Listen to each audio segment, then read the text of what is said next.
और राजसमंद के रेल मगरा से बड़ी खबर आपको बता दें, भजन गायकों और कलाकारों की मुश्किलें बढ़ी हैं। भजन गायकों पर सनातन धर्म के अपमान का केस दर्ज हुआ है। 17 भजन गायक और कलाकारों के खिलाफ ये केस दर्ज किया गया है। यूट्यूब और इंस्टाग्राम पर फूहड़ भजन डालने का आरोप है। रेलमगरा निवासी प्रहलाद कुमार जोशी ने जो है केस दर्ज कराया है। सावलिया सेठ के खिलाफ अपमानजनक टिप्पणी का आरोप है। तो ये बड़ी अपडेट आपको दे रहे हैं। भजन गायकों और कलाकारों की जो मुश्किलें हैं वो अब बढ़ी हैं। और अब आज जयपुर से बड़ी खबर की, जहां दिल्ली में जीएसटी काउंसिल की 54वीं बैठक आज होनी है। चिकित्सा मंत्री गजेंद्र सिंह खिलसर शामिल होंगे। राजस्थान के जीएसटी से संबंधित विषयों पर चर्चा करेंगे। तो ये बड़ी जानकारी आपको जयपुर से दे रहे हैं, जहां पर आज ये बैठक होने जा रही है। काफी महत्वपूर्ण ये बैठक है। दिल्ली में जीएसटी काउंसिल की 54वीं बैठक आज चिकित्सा मंत्री गजेंद्र सिंह खिलसर जो है इसमें शामिल होंगे और राजस्थान के जीएसटी से संबंधित विषयों पर चर्चा विमर्श किया जाएगा।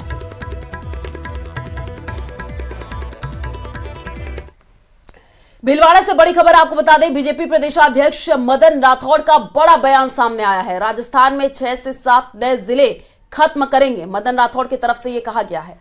बताते चले कि सांचौर केकड़ी विधानसभा को तुष्टीकरण के लिए जिला बनाया, ऐसा बड़ा बयान मदन राठौड़ ने दिया, जो कि नए जिला अध्यक्ष के तौर पर राजस्थान की कमान संभाले हैं।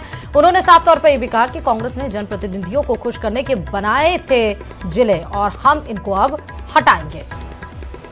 तो ये बड़ी जानकारी आपको दे रहे हैं बीजेपी प्रदेशाध्यक्ष मदन राठौड़ का ये बड़ा बयान है। 6 से 7 जिले जो है वो खत्म किए जाएंगे, ये उनके तरफ से कहा गया है। और उन्होंने कहा कि कांग्रेस ने जनप्रतिनिधियों को खुश करने के लिए जो है जिले बनाए थे, हम इनको हटाएंगे। क्या कुछ कहा वो भी आपको सुनाएंगे। कई गलत जिले बना दिए, जैसे एक विधानसभा का जिला, सांचौर एक विधानसभा का जिला, केकड़ी, यानी ये ऐसे ऐसे जिले बना दिए जो एक तुष्टीकरण करने के लिए, खुश करने के लिए ऐसे जिले बना दिए। तो हम इसका कई जिले हटाएंगे और उसका एक हमने कमेटी बनाई थी और उस कमेटी को अध्ययन करने के लिए दिया कि वो अध्ययन करे। कई जिले हैं जिनकी मांग वाजिब भी है, वो जिले रहेंगे, बाकी जिलों को हम समाप्त करेंगे। अब जो खबर हम आपको बताने जा रहे हैं उसने हरियाणा की सियासत में भूचाल ला दिया है। जो राम को लाए थे हम उनको लाएंगे गाने से मशहूर वे सिंगर कन्हैया मित्तल की मुश्किलें अब बढ़ गई हैं। तो आपको बता दें कि जो है हरियाणा की राजनीति को ये नया रुख भी दे रहा है। इसी पर देखिए हमारी एक खास रिपोर्ट।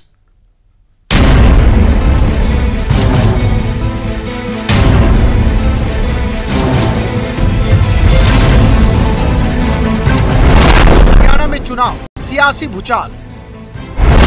कांग्रेस ज्वाइन करेंगे कन्हैया मित्तल। राम के भजन से मिली मशहूरी, बीजेपी से बना रहे दूरी। का खेल अब कांग्रेस से मेल।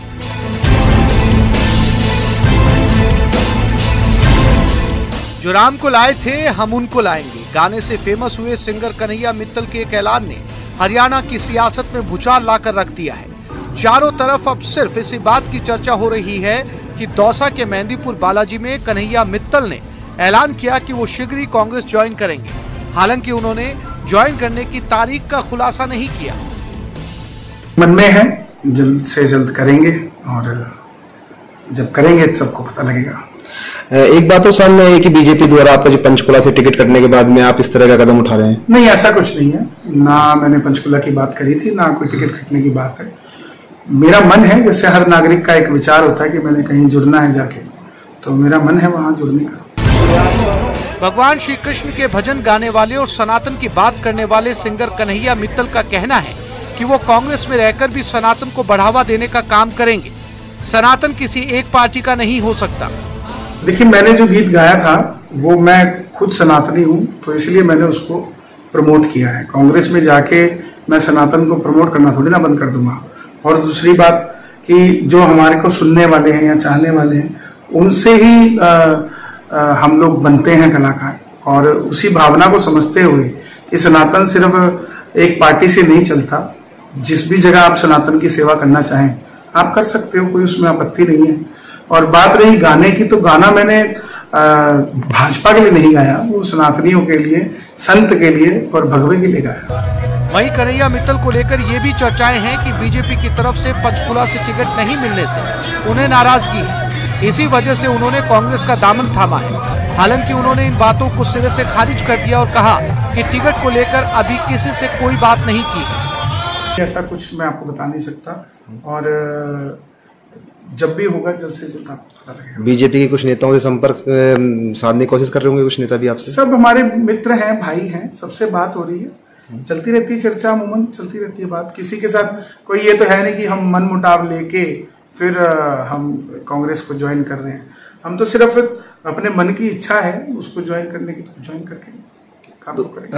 अच्छा, लास्ट सवाल मैं पूछना चाहूंगा, बीजेपी से दूरी बनाने का रीजन सबसे बड़ा क्या रहा है? बीजेपी से दूरी बनाने का कोई रीजन नहीं है। कोई ना मैं पहले नजदीक था, ना मैं अब नजदीक हूँ, ना मैं कभी नजदीक था। हाँ, बीजेपी के लोगों से मैं संपर्क में था क्योंकि उनके कार्यक्रम करता था, मेरे गीत को सब सराहते थे और उनका थीम सॉन्ग वो बना।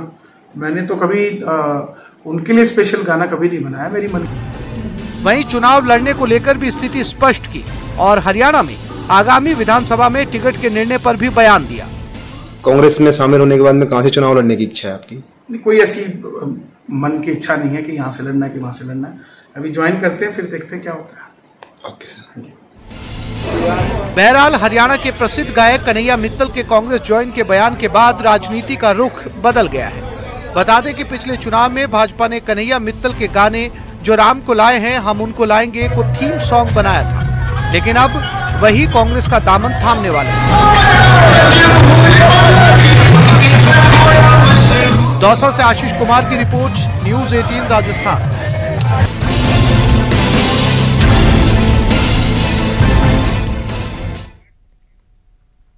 और बीकानेर से बड़ी खबर आपको बता दें, भारत अमेरिका के बीच सैन्य युद्धाभ्यास 9 से 22 सितंबर तक ये युद्धाभ्यास चलेगा। तो भारत अमेरिका के बीच सैन्य युद्धाभ्यास का जो कार्यक्रम है वो 9 से 22 सितंबर तक चलने वाला है। 600 से ज्यादा सैनिक इसमें शामिल हो रहे हैं। महाजन फील्ड फायरिंग रेंज में दिखेगा दोनों देशों का दम।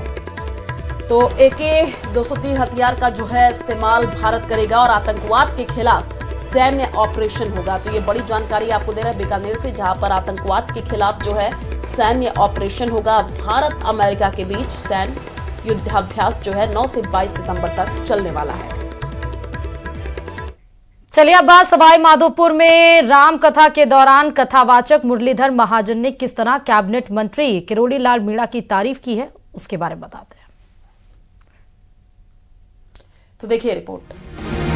डॉक्टर किरोड़ी के मुरीद हुए कथावाचक मुरलीधर महाराज।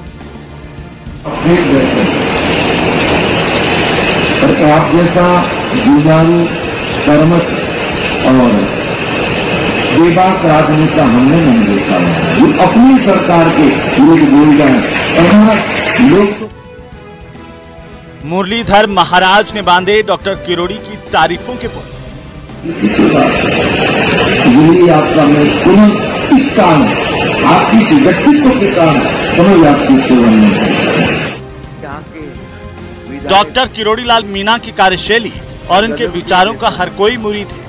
फिर चाहे सत्ता पक्ष के नेताओं की बात हो या फिर धुर विरोधी राजनीतिक दल के नेताओं की, इस बार उनकी तारीफ प्रसिद्ध कथावाचक मुरलीधर महाराज ने की है।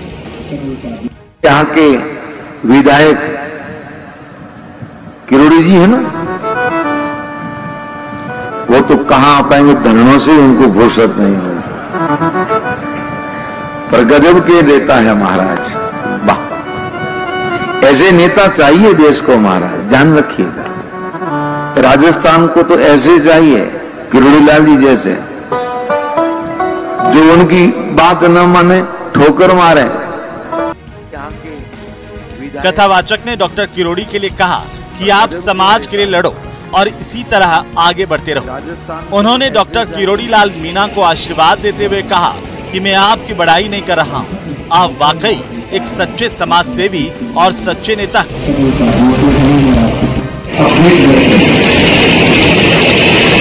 आप जैसा जुझारू, कर्मठ और बेबाक राजनेता हमने नहीं देखा है। ये अपनी सरकार के विरुद्ध बोल रहे हैं।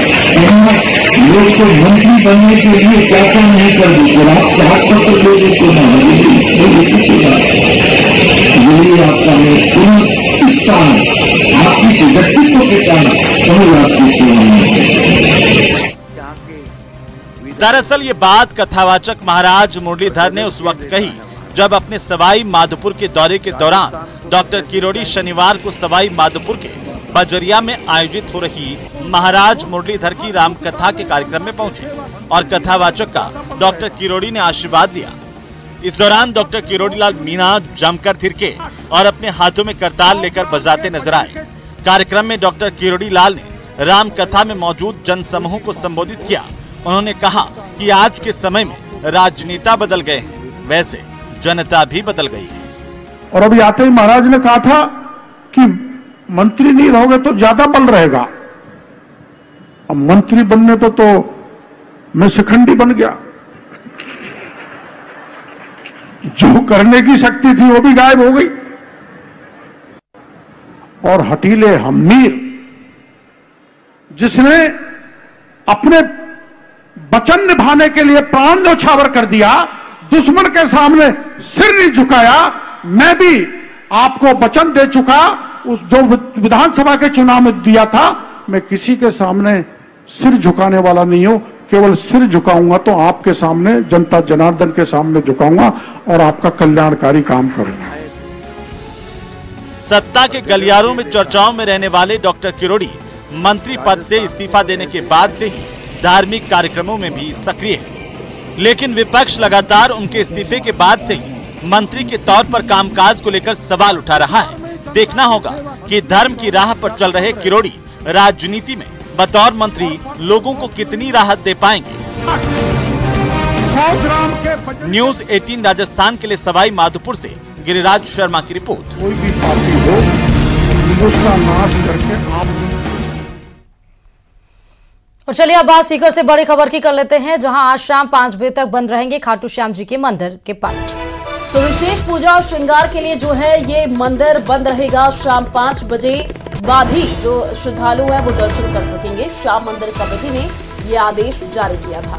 तो ये बड़ी जानकारी आपको दे रहे हैं। खाटू श्याम जी के मंदिर के जो पट है आज बंद रहेंगे। शाम 5 बजे तक दर्शन कर सकेंगे श्रद्धालु और उसके बाद पट को बंद कर दिया जाएगा। श्याम मंदिर कमेटी ने यह आदेश जारी किया।